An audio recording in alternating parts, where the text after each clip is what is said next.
사랑하는 성도님 여러분, 제가 한번 여쭤봅니다. 혹시 여러분들은 예수님을, 하나님을 특별하게 만난 경험이 있으십니까? 하나님의 기적을 특별하게 체험한 경험이 있으십니까? 오늘 성경은 베드로가 하나님을 특별하게 만난 경험을 기록을 합니다. 특별하게 하나님의 기적을 두 배가 잠길 정도의 하나님의 기적을 체험한 것을 기록하고 있습니다. 여러분, 우리는 어떻게 하나님을 만날 수 있을까요? 하나님의 거룩한 영광을, 초월적인 하나님의 거룩함을 우리가 어떻게 만나 배울 수 있고, 또 그와 동시에 하나님의 기적을 어떻게 체험할 수가 있을까요? 오늘 베드로는 어떻게 체험했나요? 여러분, 오늘 베드로는 예수님을 하나님으로 만나고 난 다음에 경외감에 두려워 떨고 있습니다. 우리 함께 오늘 본문 8절을 함께 읽도록 하겠습니다. 8절입니다. 시몬 베드로가 이를 보고 예수의 무릎 아래에 엎드려 이르되 주여 나를 떠나소서 나는 죄인이로소이다. 여러분, 오늘 본문에서 특별히 눈여겨볼 것은 똑같은 배에 우리가 잘 알고 있는 야고보와 요한도 있었습니다. 다른 선원들도 있었어요. 그런데 예수님을 하나님으로 만난 사람은 베드로밖에 없어요. 왜? 여러분, 우리는 어떻게 하나님을 만나고 하나님의 기적을 삶 가운데 체험할 수가 있을까요? 오늘 성경은 그 이유가 무엇이라고 하나요?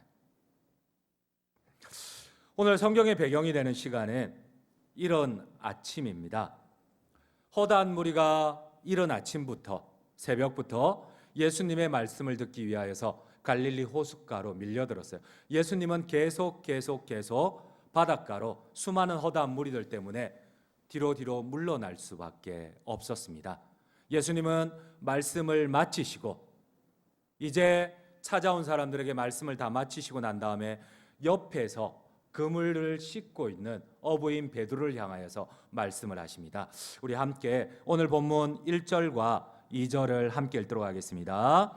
무리가 몰려와서 하나님의 말씀을 들을새 예수는 게네사렛 호숫가에 서서 호숫가에 배 두 척이 있는 것을 보시니 어부들은 배에서 나와서 그물을 씻는지라. 그렇습니다. 예수님의 말씀이 다 마쳐질 때쯤 예수님이 옆을 보니까 밤새 혹독한 추위와 열심히 그물질을 하고 완전히 지친 상태로 탈진된 상태로 그래도 그물이 썩지 않도록 마지막에 그물을 깨끗이 씻고 있는 베드로가 보이고 있어요. 그들의 배에 올라 예수님이 말씀을 잠시 전하고 그 말씀이 마칠 때에 아주 강력한 요구를 합니다. 바다 한가운데 갈릴리 호수 한가운데 다시 나가서 그물을 내리라는 겁니다. 여러분, 여기에는 비밀이 있어요. 하나님을 만날 수 있는, 하나님의 기적을 체험할 수 있는 비밀이 있습니다. 무엇입니까? 무엇이 베드로로 예수님을 하나님으로 만날 수 있도록 그리고 두 배에 가득 채울 수 있는 고기를 잡을 수 있는 기적을 체험하게 만들었을까요? 무엇이? 예수님은 베드로에게 다가와 명령하십니다. 깊은 데로 가서 그물을 내려라. 우리 한번 오늘 본문 4절을 함께 읽도록 하겠습니다. 말씀을 마치시고 시몬에게 이르시되 깊은 데로 가서 그물을 내려 고기를 잡으라. 여러분, 베드로는 지쳐 있어요. 탈진된 상태로. 지금 손가락 하나도 움직일 수 없어요. 팔 하나도 들 수 없어요. 이제 어부들은 밤새 그물질을 하고 지친 몸을 이끌고 겨우 육지로 나왔어요. 여러분, 이제는 탈진된 상태에서 팔도 들 수 없는 상태에서 이제는 뻗어서 자야 됩니다. 극한 직업도 이런 극한 직업이 없어요. 그런데 예수님이 이제 그물을 다 씻고, 당시에는 오늘날처럼 여러분 투명한 나일론 낚싯줄이 1950년도에 나왔어요. 그 이전에는 여러분 천으로 된, 우리가 잘 알고 있는 세마포로 된 그물입니다. 여러분, 거기에 이물질들, 바다의 이 잔해물들 씻지 않으면 썩어버려요. 겨우겨우 이 탈진된 몸을 이끌고 그물을 다 씻어서 그물을 재어놨는데 주님이 와서 말씀을 하십니다. 다시 깊은 데로 나가서 그물을 내려라. 여러분, 이거는 여러분들은 잘 모르실 거예요. 저는 선원 출신입니다. 이게 얼마나 고통스러운 일인지 저는 잘 알아요. 이거는 순종할 수 없는 일이에요. 도무지 순종할 수 없는 일. 여러분, 당시 어부들은 점심을 먹고 오늘날처럼 동력선이 아니에요. 무동력선입니다. 예수님 당시 갈릴리 호수는 우기 때 고기가 납니다. 그것도 비가 내리는 한 중심인 갈릴리 호수까지 들어가야 돼요. 한 4시간, 5시간 노를 저어서 이제 저녁 해가 질 때쯤 그물을 내립니다. 바닷속에서, 이 갈릴리 호수 속에서 그물이 엉킵니다. 몇 번이고, 그 당시에는 비옷이 있는 것도 아니에요. 비를 맞고 추위에 험뻑 젖고 다시 물속에 들어갔다가 나왔다가 반복해서 밤새 한 마리도 못 잡았어요. 겨우 새벽녘까지. 이제는 그물을 올릴 힘도 없습니다. 그 상황에 겨우 노를 저어 육지에 댔는데 한 서너 시간 다시 돌아와야 돼요. 그런데 주님이 이제 싹 씻고, 그물이 썩지 않도록 싹 씻고 이제 집에 가서 먹을 힘도 없어요. 그냥 그대로 쓰러져 자는 거예요. 한 4시간 자고 나면, 그러면 이제 좀 허기를 떼우고 다시 그물을 싣고 다시 갈릴리 호수 한가운데로 가야 돼요. 그런데 주님이 이제 그물을 다 싣고 자러 가는데 베드로에게 명령을 합니다. 다시 노를 저어. 탈진한 상태인데, 노를 힘을 낼 수 없는 상황인데 다시 가서 그물을 내리라는 거예요. 여러분, 이건 순종할 수가 없어요. 여러분, 혹시 배를 한번 타보셨으면 절대 순종할 수 없는 일입니다. 여러분, 우리 한번 오늘 본문 5절을 함께 읽도록 하겠습니다. 이 베드로의 대답을 함께 읽도록 하겠습니다. 시몬이 대답하여 이르되, 선생님, 우리들이 밤이 새도록 수고하였을 때 잡은 것이 없지만은 말씀에 의지하여 내가 그물을 내리리이다. 여러분, 어떻게 베드로가 예수님을 하나님으로 만날 수 있었을까요? 어떻게 그물이 찢어질 정도로, 그리고 두 배가 잠길 정도로 하나님의 기적을 체험할 수가 있었을까요? 여러분, 순종할 수 없는 상황입니다. 비합리적이고 비이성적입니다. 여러분, 도무지 몸도 지쳐서 팔도 들 수 없는 이런 상황에 다시 4시간을 노를 저어서 다시 또 밤새도록 그물질을 하러 나가야 됩니다. 여러분, 쓰러져 자야 되는데 순종할 수 없어요. 여러분, 어떻게 베드로가 예수님을 하나님으로 만날 수 있었을까요? 그리고 하나님의 기적을 체험할 수가 있었을까요? 그렇습니다. 여러분, 이 순종이 얼마나 위대한 순종인지 알지 못하면 우리는 결단코 베드로처럼 어쩌면 예수님을 하나님으로, 혹은 그 하나님의 약속된 축복의 체험들을 하지 못할지도 몰라요. 여러분, 우리 한번 PPT를 한번 보시도록 할게요. 갈릴리 호수는 남북으로 21km입니다. 그리고 동서로 12km입니다. 베드로가 그물질을 하든 베드로의 아버지가 선주로 있던 곳은 저 가프나움입니다. 우리나라 말로 하면 한 부산 정도 되는 두 번째 도시예요. 여러분, 북쪽에 있어요. 바다 한가운데 가서 그물을 내리기 위해서는 거의 8km에서 10km를 노를 저어 가야 됩니다. 여러분, 동력선이 아니에요. 예수님 시대는 다 무동력선입니다. 탈진된 상태입니다. 밤새 그물질을 하고 탈진된 상태입니다. 여러분, 우기입니다. 비옷이 있는 것도 아니에요. 계속 간헐적으로, 여러분들 혹시 단기 선교를 가보셨어요? 계속 간헐적으로 비가 내려요. 온몸이 흠뻑 스콜이 내립니다. 흠뻑 다 젖어버려요. 그 추위에 밤새 살을 에이는 듯한, 여러분, 낮과 밤의 기온 차이가 엄청납니다. 지중해는. 근데 그 추위에 몸을 떨면서 다시 그물이 엉키면 다시 물속에 들어가서 그물을 사리고, 그리고 다시 들었다가 다시 내리고. 여러분, 제가 이전에 이 고흥나로도에서 영건의 배, 자망배를 탔었습니다.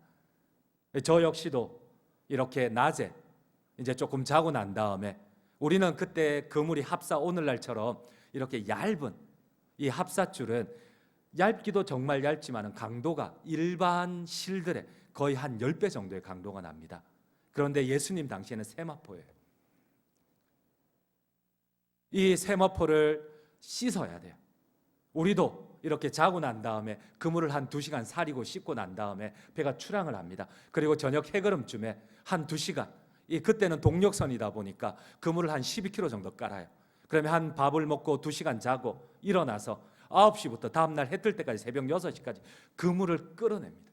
나중에 끝날 때쯤 되면 팔이 떨어져 나가는 것 같아요. 손을 들 수가 없어요. 여러분, 그런데 쉬지도 않고 다시 배를 저어서 나가서 그물을 내려라, 다시 그물을 끌어올려라. 여러분, 말도 안 되는 소리. 도무지 할 수 없는 일이에요. 도무지 할 수 없는 일. 예수님은 극도의 허탈감과 피로감으로 손가락 하나 움직일 수 없는 순간에, 아마 베드로는 아침에 들어와서 안 그래도 고기라도 좀 잡으면, 여러분, 그래도 선원들은 일할 맛이 납니다. 밤새 한 마리도 못 잡았는데 다시 나가라. 순종할 수가 없어요. 이건 절대 순종할 수가 없어요. 억만금을 준다 해도 순종할 수가 없어요. 차라리 처음부터 들어오자마자 나가라 하든지, 그물을 다 씻고 썩지 않도록 다 사려놨는데 나가라 싫고 말도 안 되는 소리. 호수의 중앙 깊은 데까지 다시 서너 시간 배를 저어 나갈 힘이 없어요. 사랑하는 성도님 여러분, 여러분들은 전혀 이해되지 않는 말씀을 하실 때 순종할 수 있습니까? 여러분, 사람이 제일 순종할 수 없는 게 뭔지 아세요? 합리적이지 않을 때예요. 아무리 하나님이 말씀하셔도 이치에 맞지 않을 때예요. 내 경험에 어긋날 때입니다. 그런데 하나님께서는 단 한 번도 합리적으로 명령을 내리시는 적이 없어요. 여러분, 우리가 순종할 수 없는 이유가 무엇인지 아십니까? 이치에 맞지 않아요. 상식적이지 않아요. 합리적이지 않아요. 비이성적이에요. 비논리적이에요. 화가 납니다. 근데 순종해야 합니다.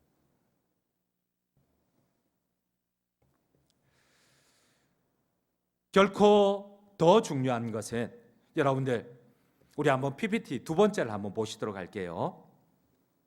혹시 시골에서 그물을 내려본 적이 있습니까? 고기를 잡아본 적이 있습니까? 저는 어릴 때 시골에서 이렇게 자망을 그물을 많이 내려보았어요. 근데 낮에는 며칠이 놔둬도 낮에는 절대 고기가 그물코에 걸리지 않습니다. 바다도 마찬가지입니다. 제가 잡았던 배가 삼치잡이 배였습니다. 삼치 유자망이었는데, 여러분, 삼치 오늘날처럼 합사가 예수님 시대의 저 세마포보다 거의 합사의 굵기가 거의 20분의 1도 안 돼요. 그래도 이 고기들은 낮에 이 햇볕 아래에서 그물코, 오늘날로 말하면 낚싯줄, 이 투명 낚싯줄이 나온 게 1950년도예요. 그런데도 그 낚싯줄을 낮에 봐요. 고기들이 그물에 절대 걸리지를 않습니다. 근데 여러분, 주님이 지금 요구하는 게 뭡니까? 왜 베드로가 밤에 고기 잡으러 나갔겠어요? 저 그물에 걸리는 고기는 어두워야지만, 그물코가 보이지 않아야지만 고기가 걸릴 수밖에 없어요. 오늘날처럼 얇은 합사를 써도, 아예 눈에 보이지 않는 투명 낚싯줄을 써도 여러분, 고기는 절대 낮에 그물코에 걸리지 않아요. 근데 주님은 지금 그물을 다 사린 베드로에게 한낮에 아침 9시나 돼서 다시 나가라고 하는 거예요. 한 4시간 노를 저어서 미친 듯이 팔이 떨어져 나갈 것을 억지로 인내하면서 나가서 내려도, 여러분, 베드로는 베테랑입니다. 예수님은 목수예요. 목수가 와가지고 자기가 먼 바다를 안다고, 먼 그물질을 한번 했다고, 그물이 뭔지도 모르는 인간이 와서 바다 한가운데 가서 그물을 내려라. 말도 안 되는, 누가 순종할 수가 있어요? 이런 말도 안 되는 소리에 여러분 같으면 순종할 수 있겠습니까? 잔뼈가 바다에서 굵은 평생을 선주의 아들로 태어나서 뱃사람이 된 베드로입니다. 밤새 자기들은 모든 방법을 동원해서 고기를 잡았지만 고기를 잡지 못한 베드로예요. 근데 목수가 와가지고, 그것도 한낮에 그물코가 훤히 보이는데, 저 세마포가 훤히 보이는데 오늘날처럼 투명줄도 아닙니다. 얇은 줄도 아니에요. 20배나 두꺼운 그 줄에 고기가 걸린다고 말도 안 되는. 여러분, 나갈 수 있겠습니까? 여러분들은 말씀에 순종해서 노를 저어 나갈 수 있고 그 가운데 가서 그물을 내릴 수가 있겠습니까?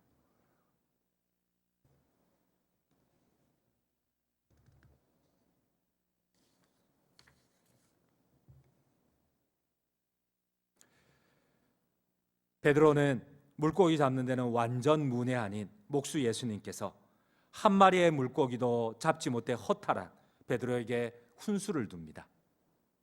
몸과 마음 모두 지쳤는데 자존심까지 완전히 구겨버립니다. 야, 이 목수가 와가지고 바다에 바자도 모르는 사람이 와서 그물질의 원리도 모르는 사람이 와가지고 이 고기의 생태도 모르는 사람이 와가지고 이 유속도 모르는 사람이, 우기도 모르는 사람이,